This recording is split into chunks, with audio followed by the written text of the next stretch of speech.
naiwan sa aming mga tahanan.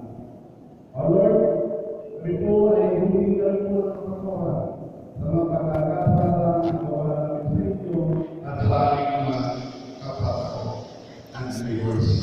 O Lord, sana po bigyan niyo po ng pati na lakas na kalakasan ng ilan o kalusugan na aming po na namumuno dito sa muso.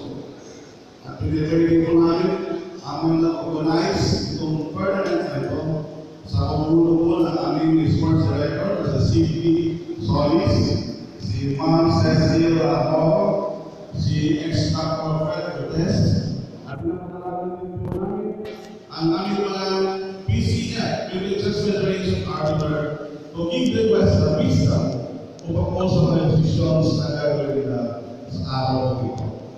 O Lord, ang lahat nito ay hinihingi namin sa kawalang lahat